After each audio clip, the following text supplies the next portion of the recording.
इतना आपको स्ट्रगल के वाक़यात नहीं मिलेंगे जितना ज़्यादा आपको ये मिलेंगे कि ये बंदा जो है ना जी, ये इस जगह पे इसने करप्शन की, ये करप्शन की, ये करप्शन की। उनकी तस्कीन लोगों के दुखों से होती है, उनको खुशी मिलती है कि ये भी दुखी है। हमारे यहाँ कामयाबी के लिए मोहब्बत है, कामयाब होने के लिए, और कामयाब से नफरत। बाज़ औक़ात किसी अमीर की बेरहमी को देख लेता है और फिर उसी लेंस से लाइफ को देखने लग पड़ता है। जो आपका वास्ता पड़ा, आपने उसको लाइफ का फाइनल एक्सपीरियंस समझ लिया कि अगर ये ऐसा होता है तो सारे ही अमीर ऐसे होते हैं।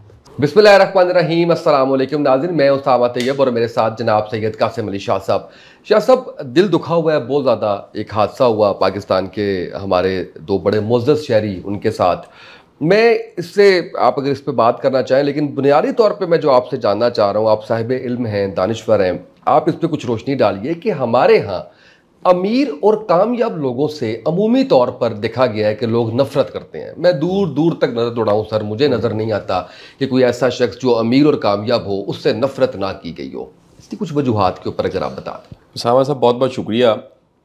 मेरे मुताले और जो मेरा एक्सपोजर है मुख्तलिफ़ तरह के इंसानी जज्बात के साथ, उसमें मैं इस नतीजे पे पहुंच पाया हूँ कि कामयाब लोगों से नफ़रत या अपने से ज़्यादा कामयाब लोगों को देखना और उनके लिए कोई बुरा जज्बा रखना, ये किसी हद तक इंसान की जो फितरत है उसके करीब करीब है।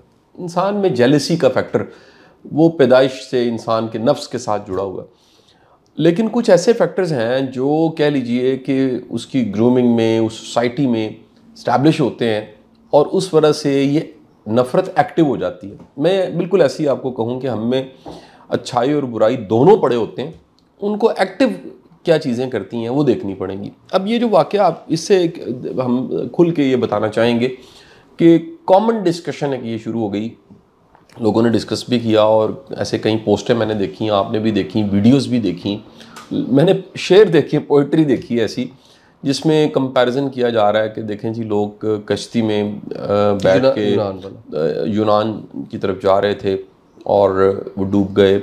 इस वाक़े को जोड़ा जा रहा है कि जी ये देखें, एडवेंचर कर रहे थे और ये जहाँ बहक हो गए, और आज इसकी तस्दीक भी हो गई है, मीडिया पे भी आ गया है, उस फैमिली ने भी एक सारे उनसे इजहार अफसोस कर रहे हैं और दिली तौर पे हम भी अफसोस करते हैं कि बहुत बड़ा नुकसान है। अब आ जाते हैं कि इस साइकोलॉजी के पीछे क्यों नफ़रत लोग करते हैं। इसके पीछे कई फैक्टर्स हैं। पहला फैक्टर जो है ना जी, वो मैंने बताया आपको, ये फितरत के अंदर कहीं ना कहीं नफ़रत पड़ी हुई है, ये जागती है। जागती कैसे है? इस जागने की सबसे बड़ी वजह ये होती है कि लोगों को, इंसानों को ये बताया जाता है, सुनने में आ जाता है उनके, कि अमीर एक बुरा इंसान है, वो करप्ट है, और उसकी करप्शन के तज़किरे किए जाते हैं, यानी उसकी स्ट्रगल नहीं बताई जाती। इतना आपको स्ट्रगल के वाक़यात नहीं मिलेंगे जितना ज़्यादा आपको ये मिलेंगे कि ये बंदा जो है ना जी, ये इस जगह पे इसने करप्शन की, ये करप्शन की, ये करप्शन की।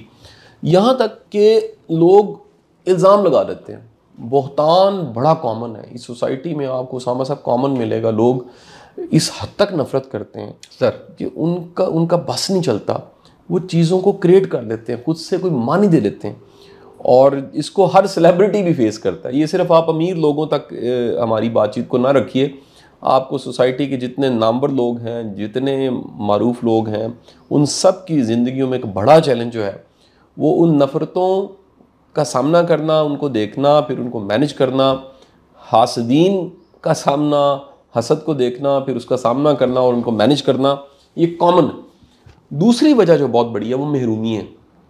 सही, इस सोसाइटी में बहुत ज़्यादा है, क्योंकि यहाँ पर नाइंसाफ़ी बहुत ज़्यादा है, जस्टिस नहीं है, मेरिट नहीं है, लोगों को अपॉर्चुनिटीज़ नहीं मिलती।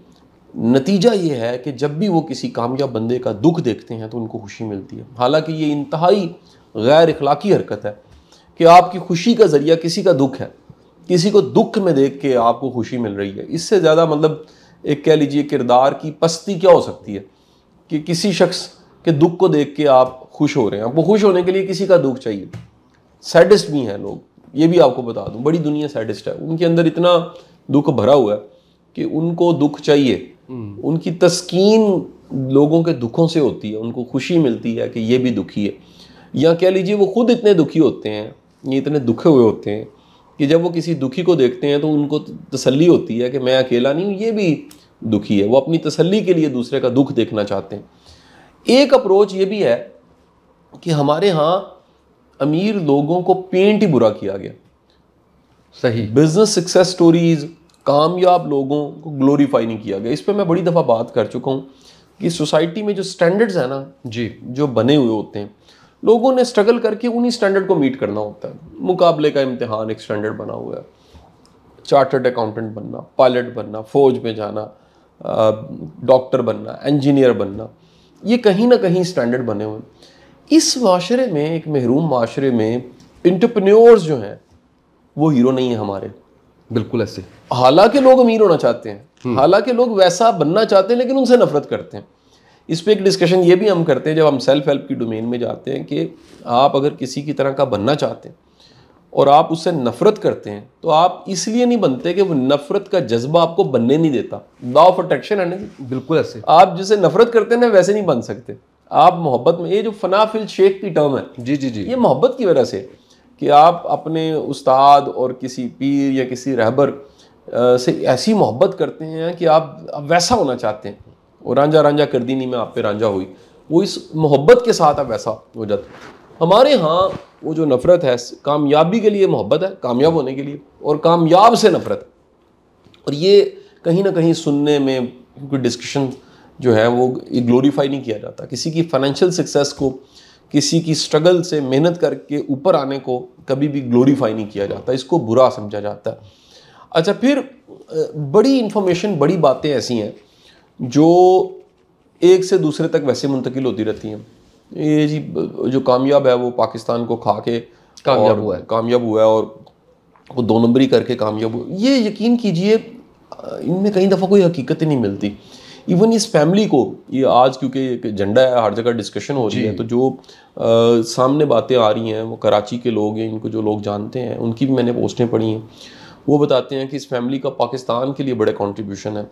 बेशुमार तरह के फलाई काम है जो ये फैमिली कर रही है। उसमें डायलिसिस सेंटर्स हैं, उसमें कह लीजिए कई ऐसे हेल्थ के हवाले से प्रोजेक्ट्स हैं और कई तरह के प्रोजेक्ट्स हैं जिसमें CSR का, चैरिटी का और खैर का काम ये फैमिली बड़े अरसे से कर रही है। ये नहीं अब कर रही है, पुराना ऐसा इनके खैर के काम। अच्छा, ये चीज़ें नहीं बताई जाएंगी।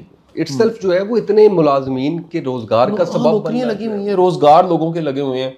और कम से कम देखें आपके पास कोई बिजनेस ग्रुप्स हैं ऐसे, कोई पाकिस्तान में कोई ऐसे कोई बिजनेस ग्रुप्स हैं जिससे कम से कम पाकिस्तान का मुआश का निज़ाम चल रहा है। ये बड़ी अजीब बात है कि हम सारे नौकरी को कामयाबी समझते हैं।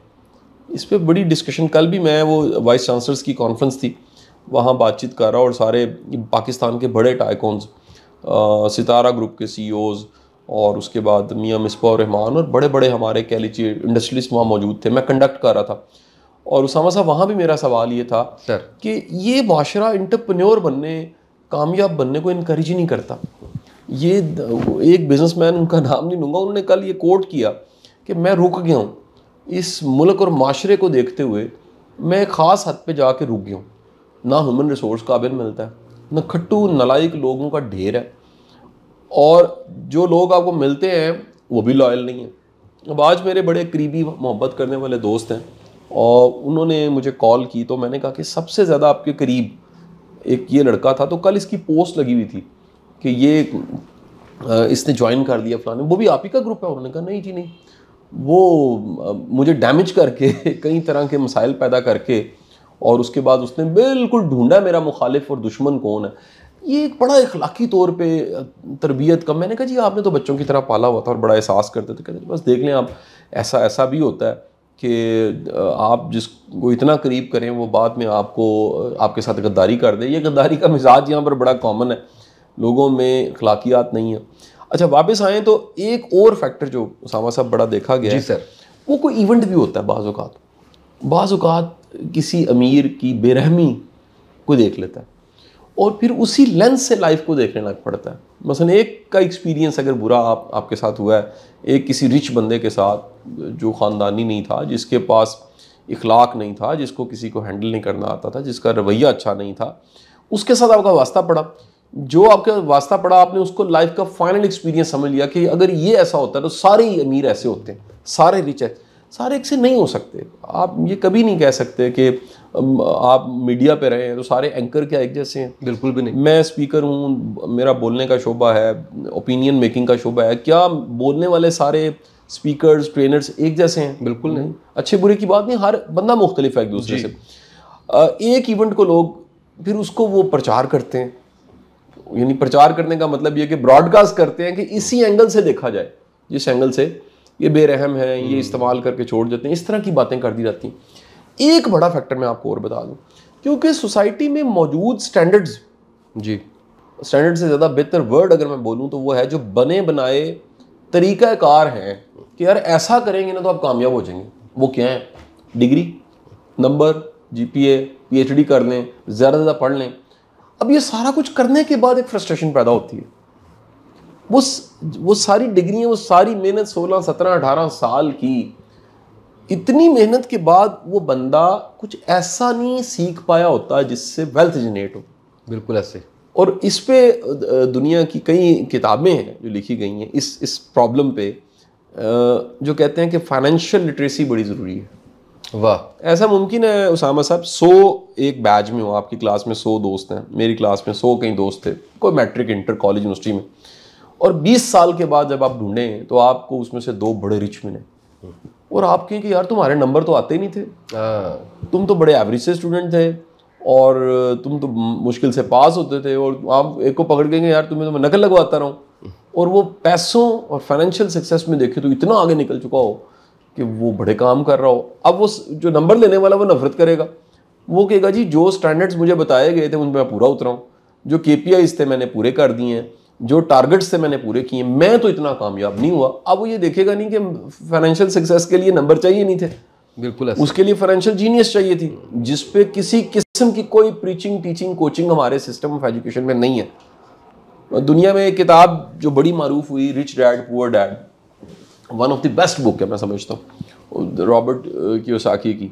मतलब वो फाइनेंशियल जीनियस पैदा करती है, वो बताती है कि पैसा कमाना क्या है, पैसा जनरेट कैसे होता है, पैसे के सोर्सेज क्या हैं, पैसिव इनकम क्या है, इनकम, एक्टिव इनकम क्या है, एफर्ट से कैसे है, एफर्ट के बगैर कैसे है, लायबिलिटी क्या है, एसेट्स क्या है, ये डेफिनेशन ही अगर समझ आ जाए तो बात बन जाती है। हम पूरी जिंदगी लायबिलिटीज इकट्ठी करते रहते हैं, एसेट्स बना ही नहीं पाते। एसेट्स हमें ज़्यादा पता जी, घर का एक पोर्शन किराए से चढ़ा दो, यानी हमें खबर ही नहीं है जी। तो हमारी नालायकी, हमारी लाइल्मी हमें महरूम रखती है, वो महरूमी फ्रस्ट्रेशन पैदा करती है। उस फ्रस्ट्रेशन से फिर हम जब कामयाब बंदे को देखते हैं तो क्या होता है? नफरत, हमें नफरत हो जाती है। दूसरी एक और भी फैक्ट्री है कि हम देखते हैं हमारे जैसे ही हैं सारे, इनकी कोई किस्मत अच्छी है।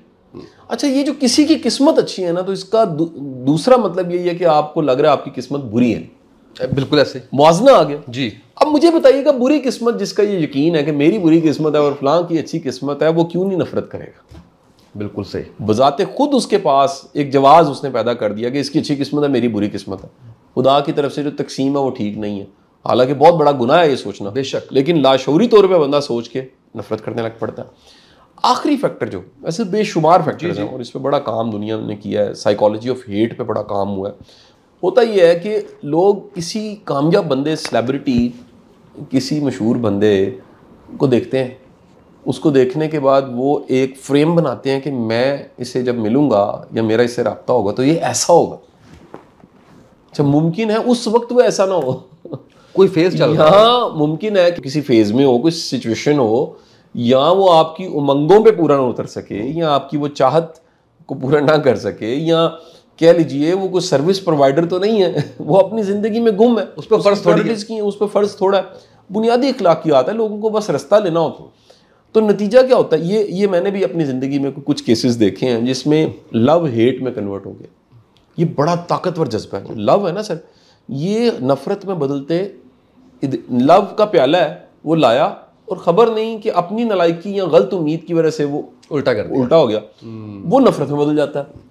और वो कह लीजिए कि इस पर वैसे मूवी भी है कोई इंडिया की, पता नहीं, वो फ़ैन ही आता है उसमें, शाहरुख खान की। जी जी जी, बिल्कुल है जी, वो बिल्कुल उसका गाना याद आ गया लेकिन वो फिल्म नहीं याद आ रही। तो कह लीजिए कि फैन ही नाम है, फैन नाम। हाँ जी। तो उस मूवी में भी ये साइकोलॉजी बताई हुई है, बिल्कुल किस तरह से कामयाब बंदे को बंदा देखता है और जब उस तक अप्रोच नहीं होती, उसे मिल नहीं पाता, फिर उसे उम्मीदें बांधते हैं। मैं आपको एक और बड़ी मजे की बात बताऊं, जी जी। हम सब जो थोड़े से देखे जाते हैं, सुने जाते हैं टीवी पे, सोशल मीडिया पे, मीडिया पे, अखबारात में, लोग हमें भी काम कहने लग पड़ते हैं और ऐसे काम कहते हैं। मैं सुबह आबिद साहब से डिस्कस कर ला कि बाज़ औक़ात हैरत होती है कि यार ये जो काम अगला कह रहा है इससे मेरा क्या ताल्लुक है। बिल्कुल सही। अब उसने एक फ्रेम में पहले कासिम अली शाह बनाया, फिर उसने सोचा ये बंदा ये काम कर देगा।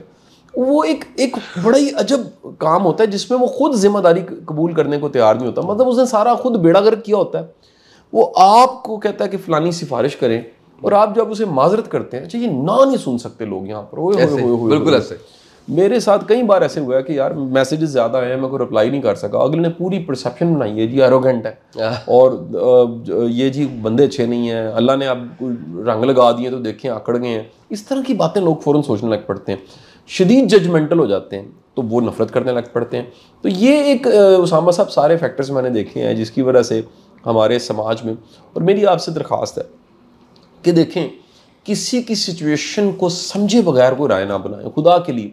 मैं बार बार ये चीज़ अपनी वीडियोस में और जगह जगह इसका तज़किरा भी करता रहता हूँ लेक्चर्स में, कि ऐसा मुमकिन है कि जिस बंदे से आप नफ़रत कर रहे हैं या जिस बंदे के बारे में आप कमेंट पास कर रहे हैं वो हमदर्दी के काबिल हो, या उसकी नोयत सिचुएशन ऐसी हो कि आपने तो एक राय उसके बारे में बना ली और वो बिल्कुल वैसी उसकी पर्सनैलिटी ना हो।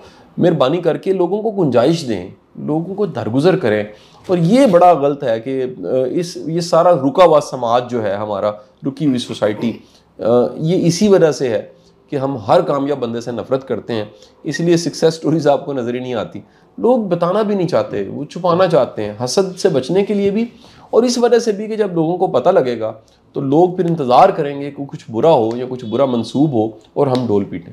बिल्कुल सही है। मेरा नहीं ख्याल शाह साहब कि इसमें कुछ क्लोजिंग रिमार्क्स की भी मेरी ज़रूरत है। आपने इतने अच्छे तरीके से नाजरीन को आगाही दी इस हवाले से। मैं उम्मीद करता हूँ कि मेरी तरह आप लोगों ने भी बहुत कुछ सीखा होगा आज के हमारे इस प्रोग्राम से, और आइंदा अपनी ज़िंदगियों के अंदर अगर हम में से किसी के अंदर भी ये जज्बा है उस पर काबू पाना है। आज के प्रोग्राम से इतना ही, इजाज़त दीजिए, अल्लाह हाफ़िज़।